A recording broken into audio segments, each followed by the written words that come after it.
با سلام خدمت دوستان و همراهان عزیز. در این دوره آموزشی میخوام نحوه استفاده از دستورات اتوکد برای ترسیم یک پلان لایه‌بندی شده رو به طور کامل به شما آموزش بدم. اصلا مهم نیست که شما قبلا با اتوکد کار کردید یا نه، چون در همین دوره آموزشی نحوه استفاده از هر کدوم از دستورات اتوکد رو که برای ترسیم پلان نیاز داریم و بسیار پرکاربرد هستن رو هر کدوم رو به طور کامل نحوه استفادهش رو هم توضیح میدم. بنابراین بعد از مشاهده فیلم های این دوره خیلی راحت میتونید هر پلانی که دوست دارید رو خیلی راحت با کمک دستورات اتوکد ترسیم کنید.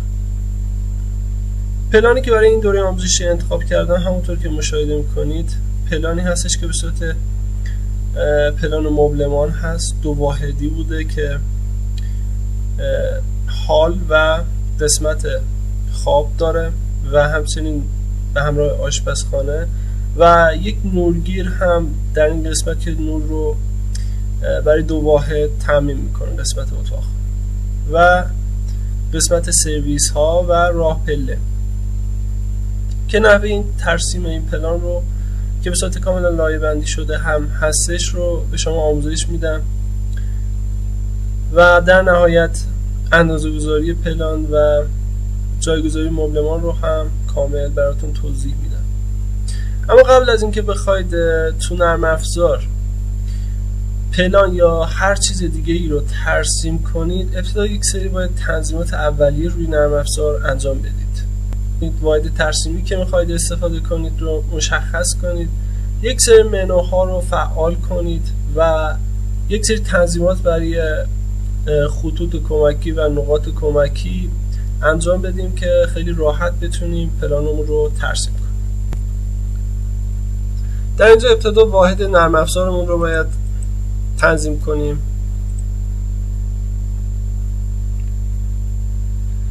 برای تنظیم واحد نرم افزارتون میتونید عبارت یونیت رو در خط فرمان در واقع این عبارت رو تایپ کنید.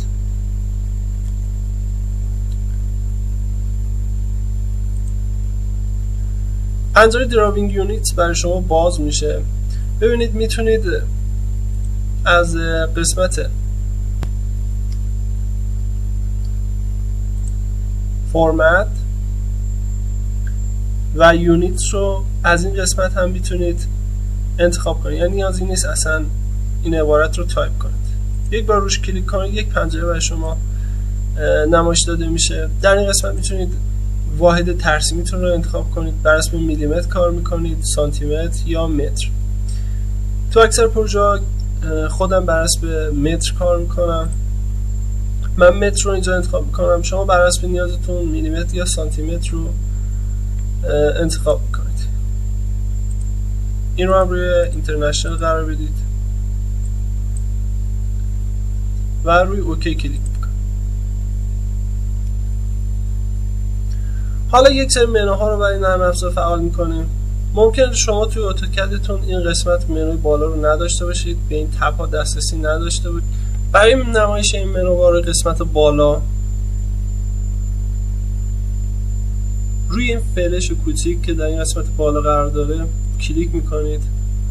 ببینید الان من این منو رو دارم دیگه. روی هاید منو بار کلیک کنم میبینید منوی بالایی برای من بسته شد.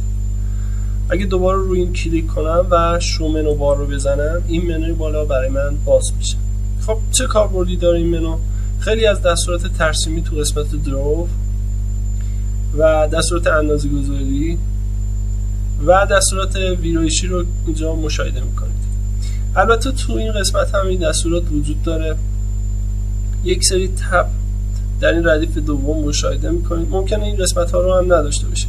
اگه کلیک راست کنید تو این قسمت شو تب رو بزنید میتونید تب های مورد نظرتون رو فعال کنید. مثلا در این قسمت تب هوم، اینزرت و بقیه تب ها فعاله. من میتونم هر تبی رو که میخوام غیر فعال کنم به این صورت.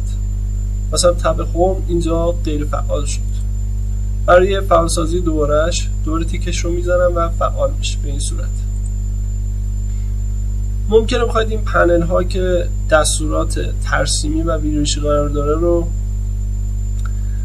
ببندید و یا حتی اگر توی نرم افزار خودتون این دستورات رو مشاهده نکردید، دوباره کلیک راست میکنید و شو پنل رو میزنید و قسمت دستورات دراو، مودیفای یا سایر قسمت ها لایرز، این دستورات رو هم پنلش رو فرار میکنه. مثلا تو این قسمت که همه فعال هست، اگر تیک دراو رو بردارم میبینید دستورات دراو برای من در این قسمت نمایش داده نمیشه.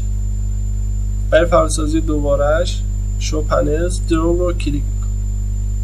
به این صورت همه قسمت ها رو باید فعال کنیم. منوها رو تیک همین گزینه ها رو بهتر بزنید تا به همه دستورات و مواردی که میخوایم دسترسی داشته باشیم.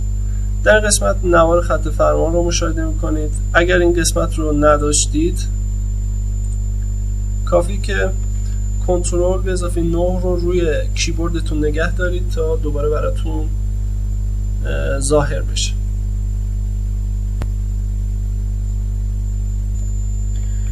قبل از اینکه بخوام ترسیم این پلان رو شروع کنم، یک سری تنظیمات دیگه هم برای نقاط کمکی باید انجام بدید. از قسمت تولز وارد قسمت درافتینگ سیتینگ میشید. در این پنجره در قسمت اوبجکت اسناب یک سری گزینه رو مشاهده میکنید. اینجا تیک همه گزینه ها رو بزنید. اگر تیک نداشتن با استفاده از سیلیکول تیک همه رو میزنید. خب کاربرد این نقاط کمکی چیه؟ کاربردش رو الان اینجا براتون توضیح میدم. روی اوکی کلیک کنید. من یه دایره اینجا ترسیم میکنم و یک خط به این صورت. یک مستطیل هم اینجا ترسیم میکنم. دوباره از قسمت تولز درافتینگ سیتینگ رو میزنم. ببینید گزینه اول اند پوینت هستش. اگر تیک این گزینه فعال بشه من روی هر خطی که میرم به راحتی میتونم ابتدا و انتهای اون خط رو روش کلیک کنم. ابتدا و انتهای خط به صورت یک مربع سبز رنگ کوچیک مشخص میشه. خیلی راحت میتونم اونها رو انتخاب کنم.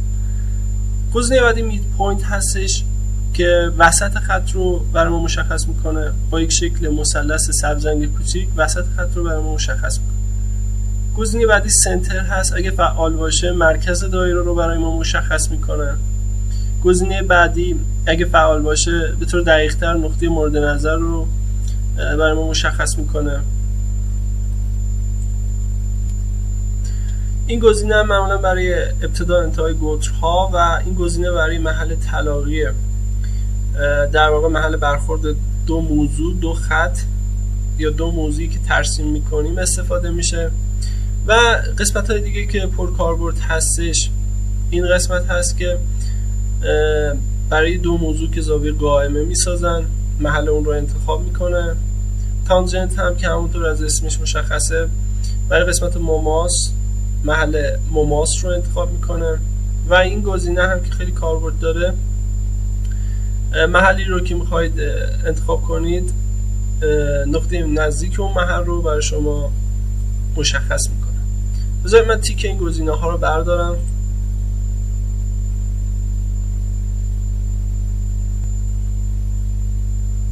اینا رو به رنگ سفید در میارم تا بهتر اینها رو مشاهده کنید. من روی دستور لاین کلیک میکنم. ببینید اینجا مرکز دایره برای من مشخص نیست یا ابتدا انتهای این خط و قسمت وسطش اصلا برای مشخص نیست، یا این دو موضوع که با هم زاویه 90 ساختند قائمه هستن نمیتونم این نقطه رو انتخاب کنم محل برخورد رو. خب حالا این قسمت درافتینگ سیتینگ میرم، خب ببینم کاربرد این قسمت ها چیه. اند پوینت با فعال کردن این گزینه ببینید ابتدای این خط یک مربع کوچک سبز رنگ در اومده. میتونم ابتدای این خط رو انتخاب کنم. انتهاش هم به همین صورت. گزینه بعدیش رو بخوام فعال کنم به همین صورت این نقاط کمکی میتونم به من کمک کنم. مرکز این خط رو برام مشخص میکنه با یک مثلث کوچیک سبز رنگ. این مرکز دایره رو مشخص میکنه و الی آخر که تیک این گزینه‌ها رو میزنم ببینید چه تأثیری داره. خب مرکز این خط رو با یک مثلث سبز رنگ کوچیک نمایش میده.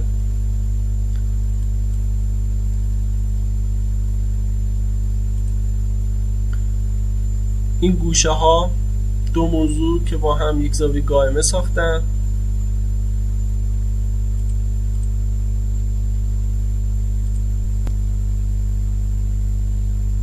و مرکز دایره رو هم اینجا مشاهده میکنید که یک دایره سبز رنگ به دورش کشیده میشه. به این صورت این نقاط کمکی میتونن توی ترسیم به ما کمک کنن.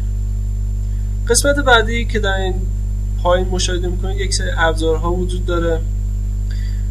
در حالت اولیه اتوکد رو باز میکنید به صورت شطرنجی هستش. یک گریت های اینجا وجود داره، گریت های افقی و عمودی که محیط کارتون رو شروع میکنه. اگه بخواید غیر فعالش کنید از این گزینه گریت دیسپلی روش یه بار کلیک کنید به حالت غیر فعال در میاد. F7 رو هم روی کیبورد فشار بدید میتونید این گزینه رو فعال یا غیر فعال کنید. ببینید من وقتی میخوام یک خط افقی ترسیم کنم یک خط سبز رنگ هم در انتهای اون ظاهر میشه و کمک میکنه که من خطوط افقی و یا خطوط عمودی رو به راحتی ترسیم کنم.